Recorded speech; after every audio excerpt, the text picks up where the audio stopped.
Fala, meus amigos, tudo bom? Chegamos para a nossa questão da FCC, Fundação Carlos Chagas, uma das mais importantes aqui para os TRTs, para os tribunais. De modo geral, vamos analisar essa questão que vai falar sobre princípios do direito do trabalho. Então a gente vai ler a assertiva correta e vamos eliminar as demais. Então, em relação aos princípios que norteiam o direito do trabalho, considerando-se a doutrina, a legislação e as súmulas de jurisprudência do TST. O que nós temos aqui, meus amigos?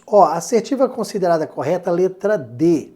Em razão do princípio da primazia da realidade sobre a forma, o juiz do trabalho privilegia a situação de fato devidamente comprovada em detrimento dos documentos ou do rótulo conferido à relação de direito material. Perfeito. Primazia da realidade das formas. Vou até anotar o artigo 9º da CLT para comentar com vocês. Pelo princípio da primazia das formas, o juiz vai privilegiar a situação de fato. Aquilo que aconteceu no dia a dia, devidamente comprovada, em detrimento de documentos ou do rótulo, do nome conferido àquela relação. Essa que é a ideia. Eu tenho um fato e eu tenho um documento. Qual que eu vou privilegiar? O fato.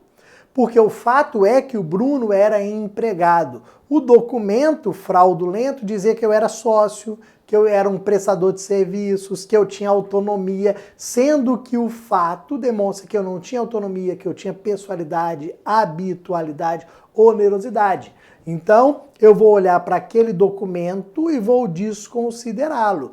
Então, vejam que eu vou privilegiar aquela situação de fato que acontecia no dia a dia, deixando de lado o documento ou o rótulo, o nome dado àquela relação de direito material. Qual foi o nome dado àquela nossa relação? A prestação de serviços, sociedade. Eu deixo isso de lado, porque o Bruno não era um prestador de serviços, ele era um empregado. O Bruno não era um sócio, ele era empregado. Por isso que ele tem que ter esse reconhecimento do vínculo na Justiça do Trabalho. Tá? Então, letra D, perfeito, vamos eliminar as demais. De acordo com o princípio da intangibilidade contratual objetiva, o conteúdo do contrato de emprego pode ser modificado caso ocorra efetiva mudança no plano do sujeito empresarial. Não, veja, não pode ser modificado. O que é mudança no plano do sujeito empresarial? Sucessão trabalhista. Na sucessão trabalhista eu não tenho alterações maléficas, eu não tenho perda de direitos, então não há possibilidade aqui de alteração do contrato caso haja essa mudança do sujeito empresarial. Depois, B, o princípio da irrenunciabilidade informa que o direito do trabalho impede a supressão de direitos trabalhistas em face do exercício pelo devedor trabalhista de prerrogativa legal. Na verdade, quem tem a prerrogativa legal de não perder direitos é o credor trabalhista. É uma prerrogativa legal, uma prerrogativa conferida pela lei. O credor trabalhista não terá perda de direitos, a supressão de direitos. Depois, C.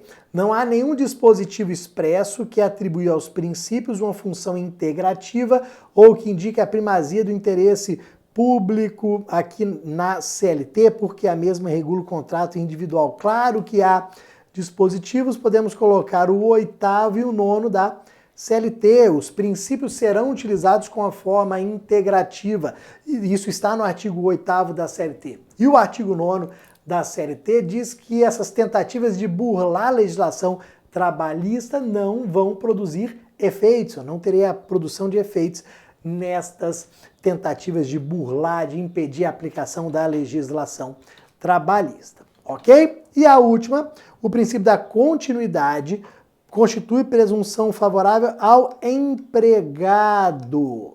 Razão pela qual, aqui seria a súmula 212 do TST. A continuidade é uma presunção favorável ao empregado. O ônus de provar o seu término é do empregador.